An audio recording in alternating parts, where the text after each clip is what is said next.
मेरे दोनों को पैनलिस्ट को और आपके चैनल के सभी प्यारे प्यारे दर्शकों को भारतीय जनता पार्टी की तरफ से मेरे यानी डॉक्टर आशीष का प्यार भरा नमस्कार।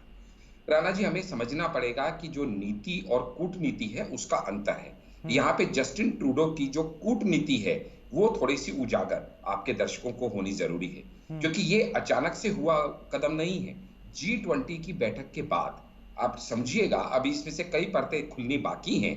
जो सब परतें एक साथ नहीं खुलेंगी, धीरे धीरे इन्वेस्टिगेशन से खुलेंगी कि किसी राष्ट्रीय अध्यक्ष का प्लेन टेक्निकल स्नैग से 3 दिन के लिए खड़ा हो जाए। क्या आपको ये बात नॉर्मल दिखाई देती है? नहीं। इसके बावजूद अगर खड़ा भी हो जाए तो दूसरा राष्ट्रीय अध्यक्ष उनको कह रहा है कि हम दूसरी फ्लाइट का इंतजाम कर देते हैं, कोई इश्यू नहीं है, आपका एक एक मिनट इंपॉर्टेंट है। लेकिन वो दूसरी फ्लाइट भी नहीं ली जाती और 3 दिन के टेक्निकल स्नैग इन्वर्टेड कॉमास में के बाद ये प्लेन यहां से उड़ता है जस्टिन ट्रूडो को लेके। लेकिन हैरान करने की बात ये है कि जब जस्टिन ट्रूडो आए थे तो उनकी national security advisor Jody Thomas उनके साथ थी, लेकिन जब 3 दिन बाद ये वापस गए तो वो इनके साथ नहीं थी, क्योंकि तब तक वो चुपचाप यूके के लिए खिसक चुकी थी। कहने का अर्थ बहुत क्लियर है, ये चीजें सब तैयारी में चल रही थी उनके दिमाग में। और जाने के बाद वहां पे जून 18 को जिस तरह की वो स्टेटमेंट देते हैं, आप समझिएगा खालिस्तानी मूवमेंट क्या है। खालिस्तानी मूवमेंट भारत की अखंडता को तोड़ने के लिए चलाई गई एक एंटी इंडिया मूवमेंट है, जिसका उद्देश्य यह है कि भारत के टुकड़े कर दिए जाएं और एक टुकड़े को अलग करके एक अलग राष्ट्र का नाम दे दिया जाए। तो कोई भी भारत विरोधी, भारत को तोड़ने वाली इस तरह की साजिश को कोई अपने फॉरेन सॉइल पे कैसे पनपने दे सकता है। लेकिन 2015 के बाद से, जब से जस्टिन ट्रूडो की सरकार आई है, ये बात सबने देखी है कि वो प्रो खालिस्तानी जो उनका स्टैंड है, क्योंकि वो उनकी सरकार आई ही प्रो खालिस्तानी लीडर्स की मदद से थी, जिसकी वजह से उनका सॉफ्ट स्टैंड है खालिस्तानी मूवमेंट की तरफ। एक छोटा सा करेक्शन कर दूं, वैसे 80 के दशक से इस तरह की स्थितियां हैं वहां से। जी मुझे मालूम है। मैंने आपसे क्या कहा, स्थितियां तो मुझे पूरी हिस्ट्री मालूम है सर उसकी, लेकिन 2015 में जब से जस्टिन ट्रूडो की सरकार आई है तब से इन मूवमेंट्स ने और ज्यादा गति पकड़ी है, क्योंकि उनको दिखाई दे रहा है कि इस समय कनाडा की जो पॉलिटिकल विल है वो उनको रोकने का काम नहीं कर रही, उल्टा उनके लिए एक फर्टाइल सॉइल, एक होम प्रोवाइड करने का काम कर रही है। इसलिए उनके हौसले दिन प्रतिदिन बढ़ते चले जा रहे हैं। चाहे वो इंडो इंडियन कॉन्सुलेट्स पे अटैक करना हो, उनको जलाने की कोशिश करना हो, प्रदर्शन करना हो। लेकिन इस चीज का पर्दाफाश खुद यूके के एक बहुत बड़े जर्नलिस्ट ने किया है, जिन्होंने सितंबर 21 को कैनेडियन जर्नलिस्ट ने डैनियल ब्रॉडमैन ने अपने आर्टिकल में ये लिखा है कि एक बहुत बड़ा स्कैंडल है। स्कैंडल क्या है कि ऑलरेडी चाइना की बहुत बड़ी इंटरफेरेंस है कैनेडियन इकोनॉमी के अंदर और कैनेडियन मूवमेंट के अंदर, और उस चाइनीज इन्वॉल्वमेंट को जो पर्दाफाश होती जा रही है, रोकने के लिए, लोगों का ध्यान भटकाने के लिए जस्टिन ट्रूडो ने ये जानबूझ के इंडिया के साथ ये इश्यू इस तरह का क्रिएट करने का बहुत सही बात की है। बिल्कुल। और सबसे बड़ी बात, एक लास्ट के 10 सेकंड में और कंप्लीट कर दूं क्योंकि रिलेटेड है। ऑलरेडी पाकिस्तान भी इसमें कूद चुका है। पाकिस्तान की स्टेटमेंट भी आ गई है कि नई दिल्ली अब जो एक्स्ट्रा टेरिटोरियल किलिंग कर रहा है, ये उसी का ग्लोबल होने का नतीजा है।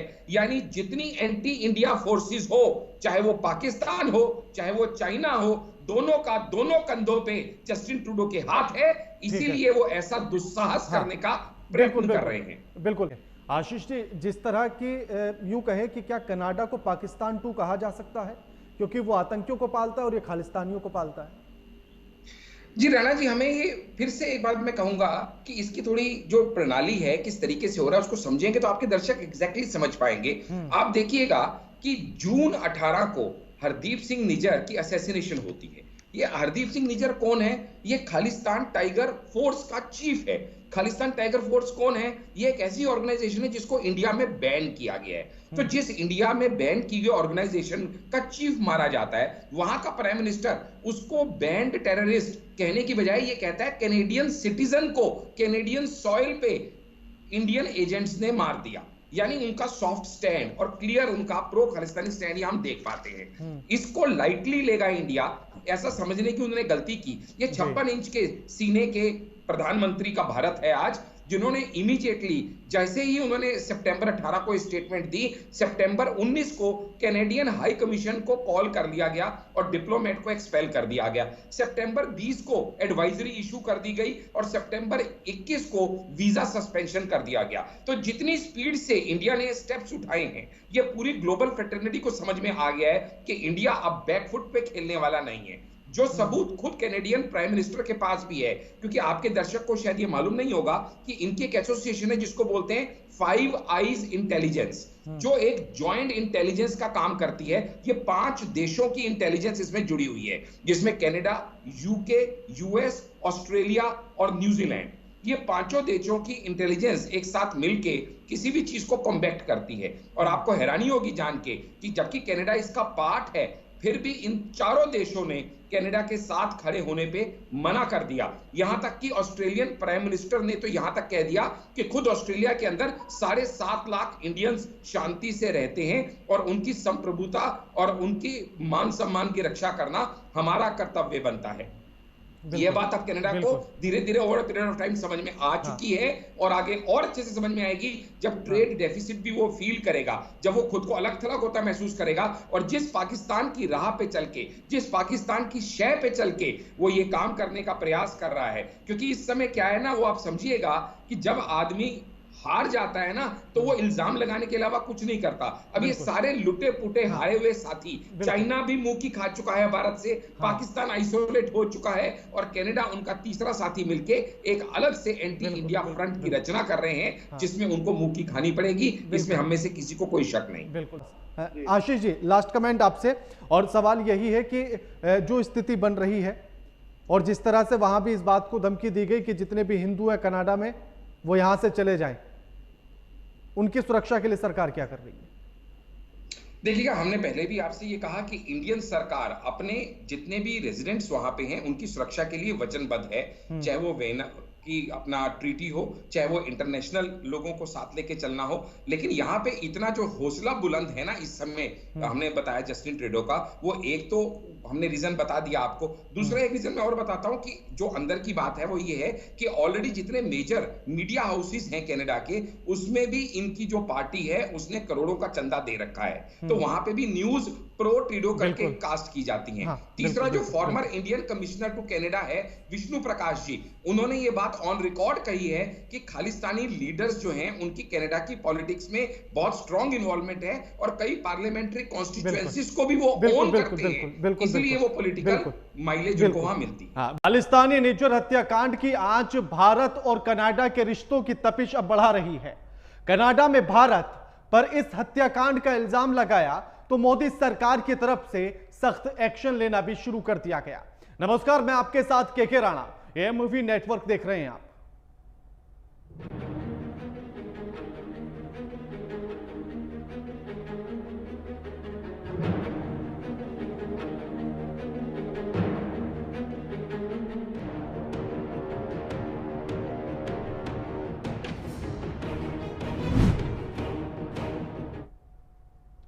ट्रूडो की हरकत पर भारत का सख्त एक्शन और भारत और कनाडा के बीच तनाव वो चरम पर है। कनाडा को उसी लहजे में जवाब देने के लिए मोदी सरकार ने बेहद सख्त एक्शन लिया है। कनाडा के राजनयिक को भारत से निष्कासित करने के बाद अब भारत सरकार ने एक और बड़ा फैसला ले लिया है। इस फैसले से ट्रूडो को एक और बड़ा झटका लगा है। आखिर ये मामला क्या कुछ है, इसके लिए तो आप रिपोर्ट देखिए, लेकिन इसी मुद्दे पर चर्चा करेंगे और हमारे साथ मेहमान भी जुड़ेंगे।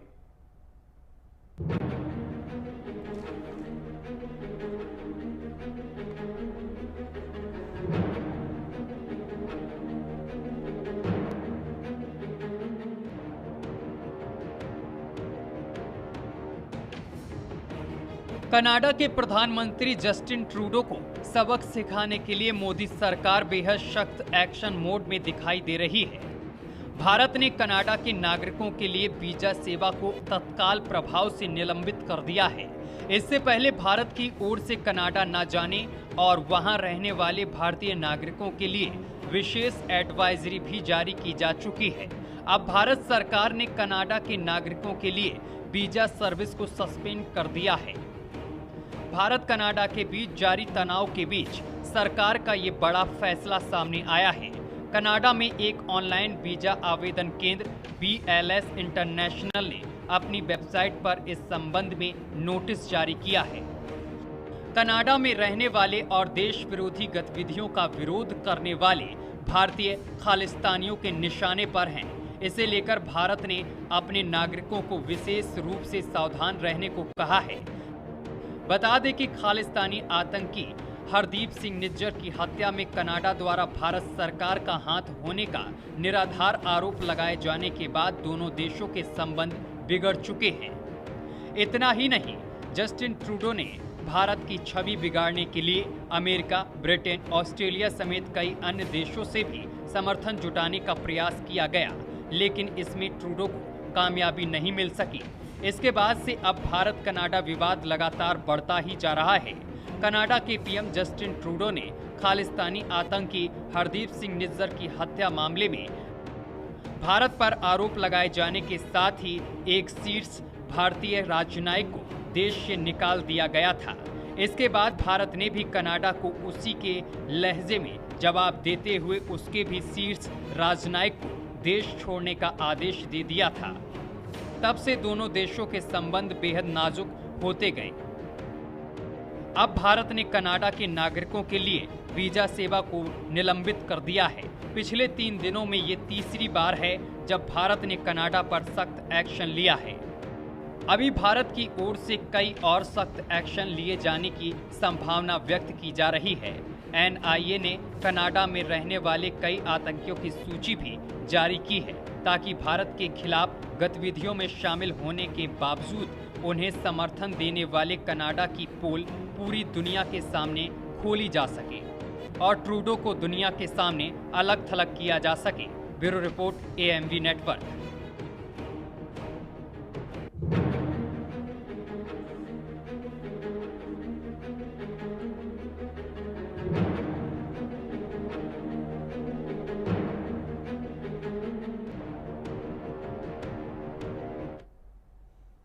रिश्तों के खराब होने का यह सिलसिला 80 के दशक से चला है, जब भारत और कनाडा के रिश्तों में दरार पड़नी शुरू हुई और उसके बाद से लेकर अब तक रिश्ते बिगड़ते हैं और सुधरते हैं और यही सिलसिला लगातार जारी है।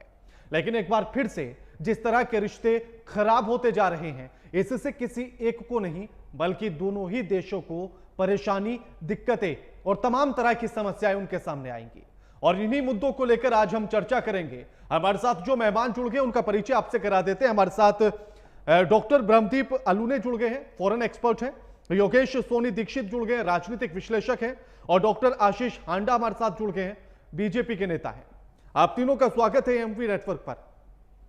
ब्रह्मदीप जी, सबसे पहला सवाल तो मेरा आपसे है कि जिस तरह की स्थिति नजर आ रही है भारत और कनाडा के रिश्तों के बीच में, यह स्थिति किसी भी देश के लिए बेहतर नहीं है।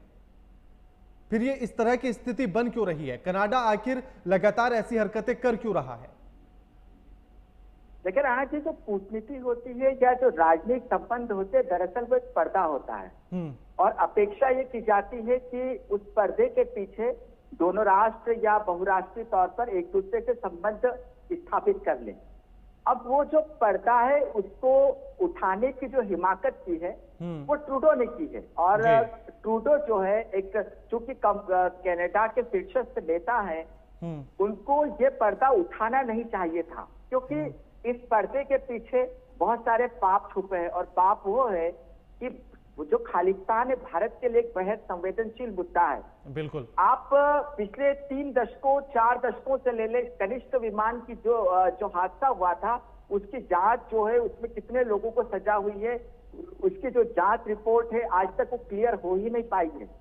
भारत जो है जो खालिस्तानी है उनके नाम देता है, उनके प्रत्यार्पण की बात करता है, आप कभी सौंपते ही नहीं है जी।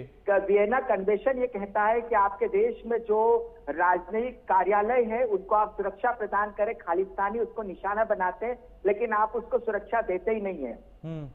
आप खालिस्तानियों को प्रोटेक्ट कर रहे हैं, आपने खालिस्तानियों का घर बना के रखा है, आप खालिस्तानियों को गठबंधन सरकार में जगह दे रहे हो। देखिए ये जो प्रश्न पूछा है राणा जी आपने, दरअसल बात यह है कि जो जसमीत सिंह है, जो न्यू डेमोक्रेटिक पार्टी का जो नेता है, वह इस जो ये गठबंधन सरकार है ट्रूडो की, उसका एक अहम पार्टनर है। और ये वही था जिसको 2013 को जब वो भारत आना चाहता था तो भारत ने वीजा देने से इनकार कर दिया था। तो जब पर्दा गिर ही गया है तो फिर भारत ने वो सब कुछ किया जो करना चाहिए था, क्योंकि पर्दा तो ट्रूडो ने गिराया है। और अब भारत ने बाकायदा दुनिया के सामने कनाडा को एक्सपोज किया है कि वह चरमपंथियों का कैसा घर बन गया है। भारत ये बताना चाहता है कि यदि कनाडा को नहीं रोका गया तो इसका प्रभाव अमेरिका में भी पड़ेगा, क्योंकि खालिस्तानी जो आतंकी है, खालिस्तानी चरमपंथी है, उनका जो संबंध है वो पाकिस्तान के आतंकवादियों से भी है। तो हमको भले ही ऐसा लगे कि ये कोई दुनिया में बावेला मच गया है, लेकिन वास्तव में जब राष्ट्रीय सुरक्षा की बात हो, राष्ट्रीय हितों की बात हो, तो आपको किसी भी स्तर पर जाकर अपने राष्ट्रीय हितों की सुरक्षा करना चाहिए। और मुझे लगता है कि भारत की सरकार ने इस समय बेहतरीन काम किया है। बिल्कुल। योगेश जी, अब सवाल आपसे यह है कि जिस तरह की स्थितियां नजर आ रही हैं और सिर्फ एक खालिस्तानी आतंकी के मर जाने पर इतनी दिक्कतें क्यों हैं? ट्रूडो के पेट में दर्द क्यों होने लगा, इतनी मोहब्बत? देखिए, मुझे ऐसा लगता है कि ये जो तर्क दिया है ना, केवल एक छोटी सी घटना को लेकर जो जितना बड़ा कनाडा ने एक भौकाल मचाया है, ये कोई बात या ये आग अभी की नहीं है।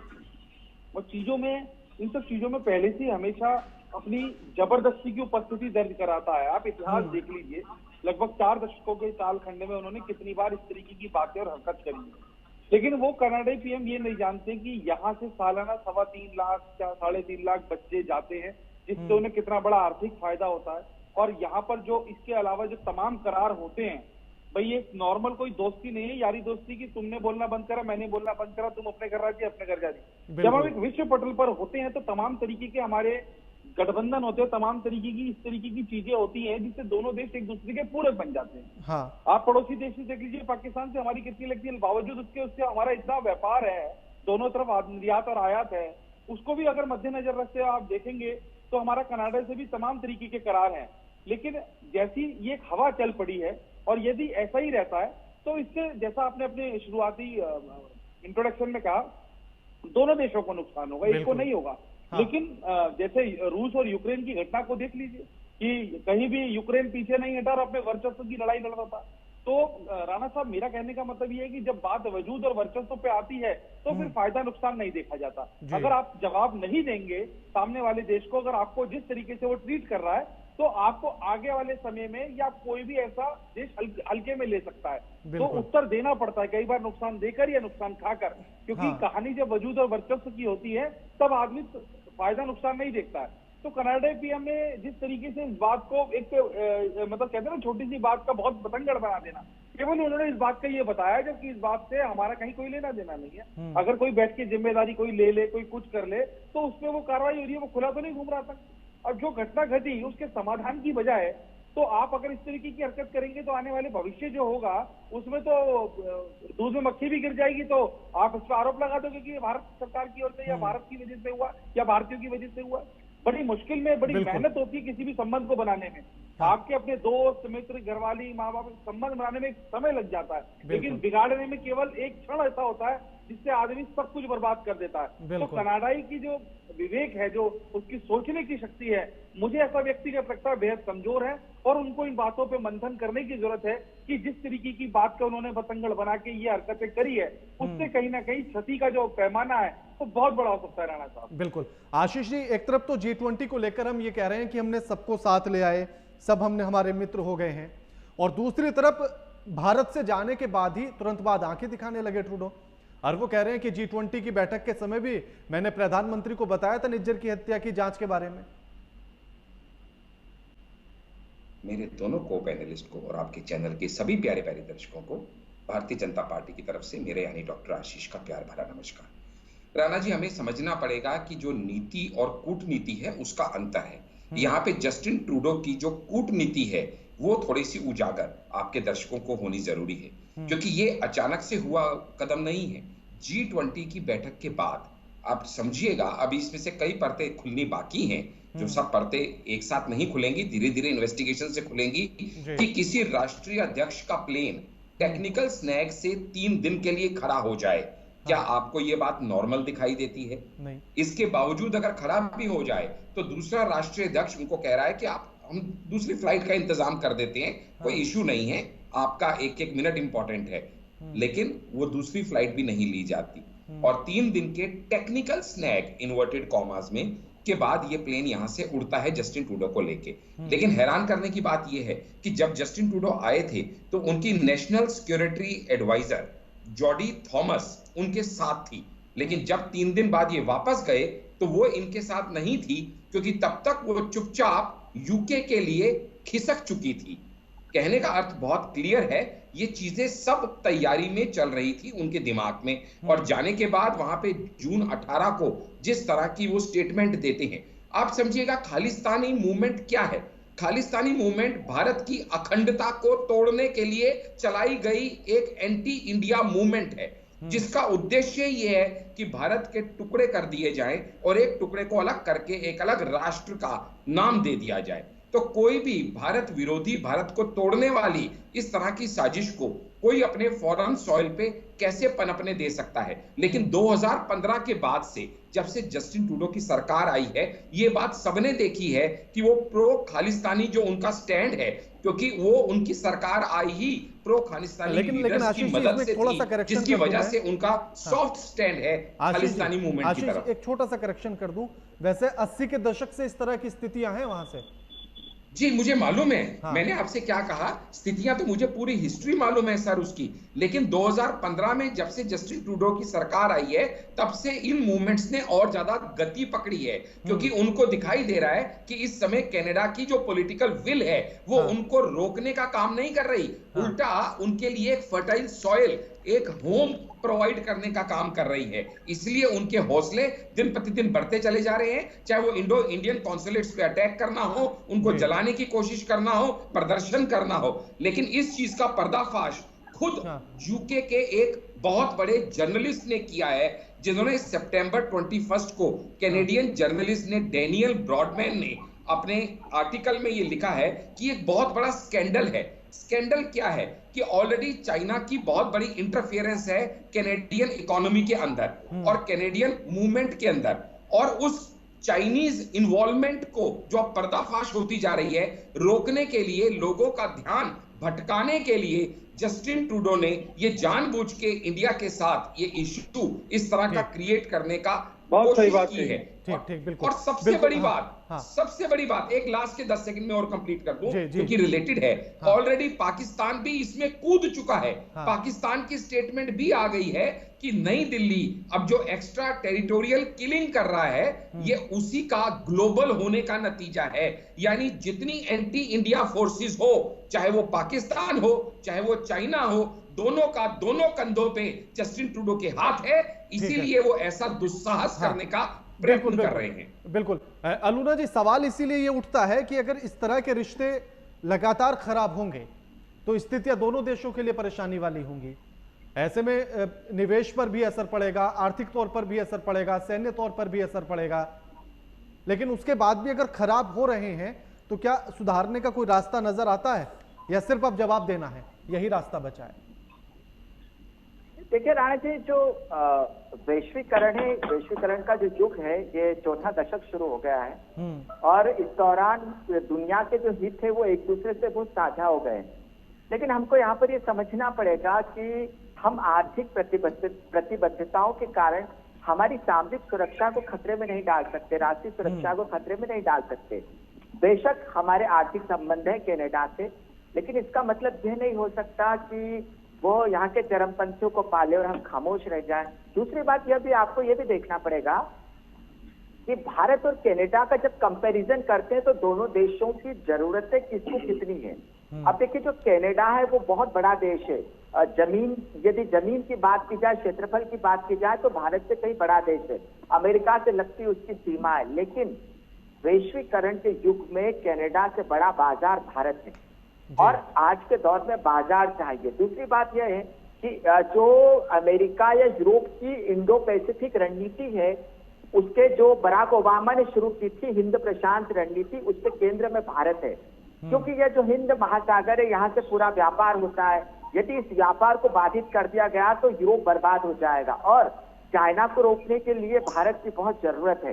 तो अमेरिका इस बात को बेहतर तरीके से जानता है। इवन जो कनाडा जिस फाई आई जो उनका जो एक संगठन है उसकी बात कर रहा है, अलायंस की बात कर रहा है, तो वो न्यूजीलैंड हो, ऑस्ट्रेलिया हो, अमेरिका हो या ब्रिटेन हो, ये देश भी खुलकर कनाडा के साथ इसलिए नहीं आए हैं क्योंकि अंततः ब्रिटेन को जब से वह जो ब्रेक्सिट हुआ है, ब्रिक्स उससे अलग हुआ है यूरोपियन संघ से, अब उसको अपनी इकोनॉमी को बनाने के लिए, वापस मजबूत करने के लिए भारत से द्विपक्षीय व्यापार का जो समझौता है, मुक्त व्यापार का समझौता चाहिए।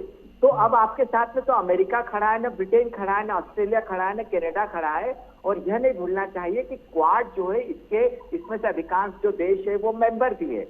बिल्कुल। तो अब इस समय हो सकता है कि व्यापार प्रभावित हो, लेकिन मैं यहाँ पर यह कहूंगा कि देखिए राणा जी, खालिस्तानी मॉड्यूल जो है वो बहुत खतरा उत्पन्न कर रहा था भारत के लिए, दुनिया के दूसरे देशों से खतरा उत्पन्न कर रहा था, उसका एक्सपोज होना बहुत जरूरी था। और मुझे लगता है कि हमारी जो कूटनीति है वो सामरिक जो हमारे हित है और जो आर्थिक हित है उनके बीच एक रास्ता निकाल लेगी और अंततः ट्रूडो को इस मामले पर पीछे हटना पड़ेगा। राणा जी बिल्कुल। योगेश जी, अब ऐसे में सवाल यह है कि बिल्कुल इस बात से सहमति जताई जा सकती है कि हम आर्थिक नुकसान के तौर पर अपनी सुरक्षा के साथ खिलवाड़ नहीं कर सकते, अपनी संप्रभुता के साथ खिलवाड़ नहीं कर सकते, लेकिन सवाल यह है कि अगर रिश्ते ऐसे ही बिगड़ते रहे तो अंतर्राष्ट्रीय हस्तक्षेप भी बढ़ेगा, तमाम संगठन आकर तमाम तरह के प्रतिबंध भी लगा सकते हैं। इन तमाम चीजों से कैसे बचा जाएगा? देखिए राणा साहब, मैं आपको बता दूं कि जैसा मैंने पहले भी कहा, जब लड़ाई वजूद और वर्चस्व की होती है तो ऐसा समझा नहीं जाता, लेकिन हमारे उनके बीच में समझते क्या है? केवल एक नेता की हत्या की वजह से अगर इतना बड़ा बवाल होता है, क्या आतंकियों ने यहाँ पर आतंक नहीं मचा रखा देश में कितनी समस्याएं हुई है, देश आजादी से लेके अब तक आतंकियों को कोई मार झेलता आ रहा है, तो क्या हम कोई प्लान करके ऐसा काम कर सकते हैं? कोई युद्ध इस तरीके का हो जिसके पीछे कोई बड़ा मुद्दा हो, लेकिन जरा सी बात का बतंगड़ बना के कनाडा जो करना चाह रहा है, तो विश्व पटल पर इसकी दखलंदाजी बाकी जो देश हैं और जो समझदार देश हैं वो इस और हमेशा भारत की ओर ही अपना पक्ष रखेंगे, क्योंकि जो मुद्दा है वो मुद्दे की कोई कहते जात और जमात ही नहीं है, तो उस बात को लेके क्या हो सकता है। और देखिए नुकसान की बात करें तो कनाडा, हमारे यहाँ के सालाना लाखों यहाँ पे बच्चे शिक्षा प्राप्त करने जाते हैं, मेडिकल से लेके इंजीनियरिंग की पढ़ाई से लेके, तो हम कई करोड़ों रुपए सालाना उनको एक छोटा सा उदाहरण देके बता रहा हूँ व्यापार देते हैं। बाकी जब दोनों सरकारों के जब करार होते हैं उससे तमाम तरीके के फायदे एक दूसरे को पहुंचते हैं, तो नुकसान यहाँ भी होगा, नुकसान वहां भी होगा, लेकिन सिर्फ दिक्कत और पीड़ा इस बात की है कि नुकसान केवल एक जरा सी बात पे हो रहा है। कहते हैं ना कि किसी ने किसी को अबे तबे बोलने पे ही उसको जान से मार दिया और कोई स्थिति बनती नजर आ रही है।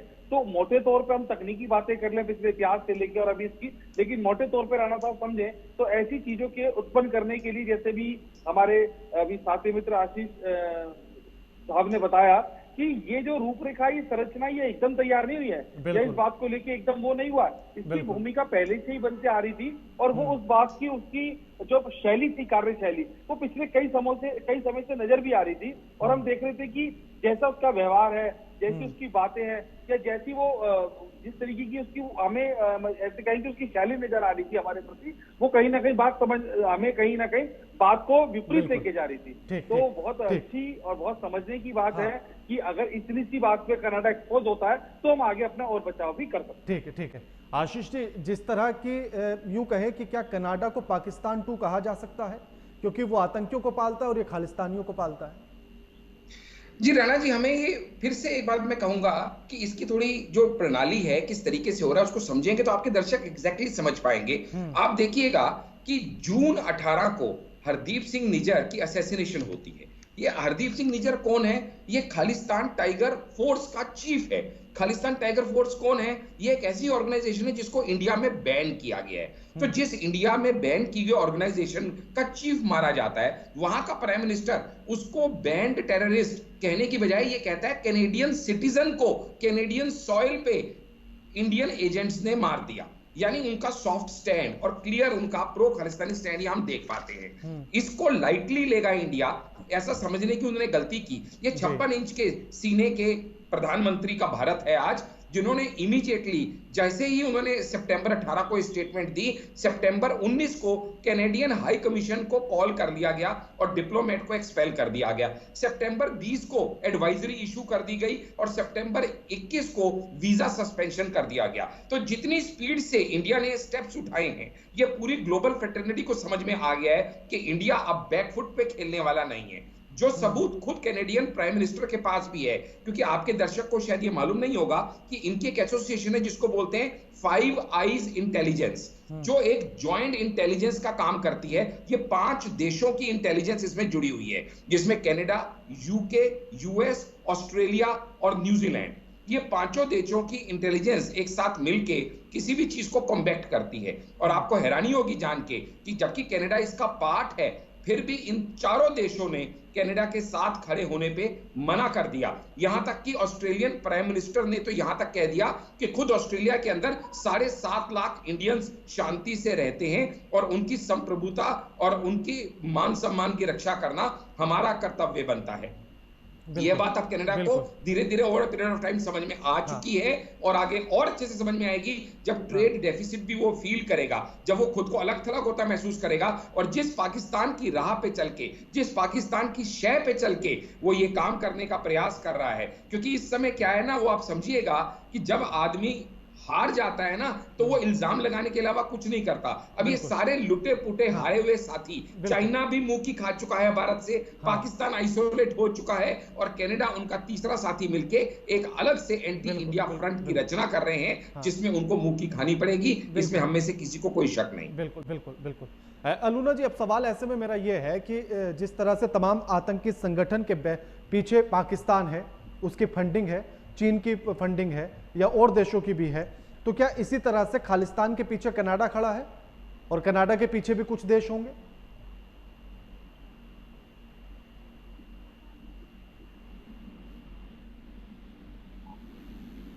जो बहुत सारे गुरुद्वारे हैं वो दरअसल जो गुरुद्वारे होते हैं वो हमारी धार्मिक आस्था का विषय होता है और खालिस्तान को मानने वाले जो लोग हैं वो बहुत कम है, बहुत कम, क्योंकि सिख तो बहुत वतन परस्त कौम है। लेकिन पन्नू ने कई गुरुद्वारों पर कब्जा कर रखा है कनाडा, और वहां से जो चंदा आता है, वो गुरुद्वारों को जो चंदा आता है, उस चंदे को साथ में देखिए आप, फिर हमको ये समझना पड़ेगा ये जो खालिस्तानी मॉड्यूल है ये लश्कर तौयबा से मिला हुआ मॉड्यूल है, ये हिजबुल मुजाहिदीन से मिला हुआ मॉड्यूल है। तो ये सब जो लोग हैं ये चंदा इकट्ठा करके आराम से भारत भेज देते हैं। अब जो वीजा पर प्रतिबंध लगा है वो क्यों लगा है उसको समझना जरूरी है, इसलिए क्योंकि वीजा पर अभी तक क्या होता था कि आप कनाडा से भारत आ रहे हैं, धार्मिक स्थल पर जा रहे हैं, आप लोगों से मिल रहे हैं और वापस माहौल बनाकर कनाडा लौट जाते हैं। फिर आपका जब मन होगा आप पाकिस्तान चले जाएंगे, करतार साहिब के दर्शन के नाम पर चले जाएंगे और वहां पर आप आईएसआई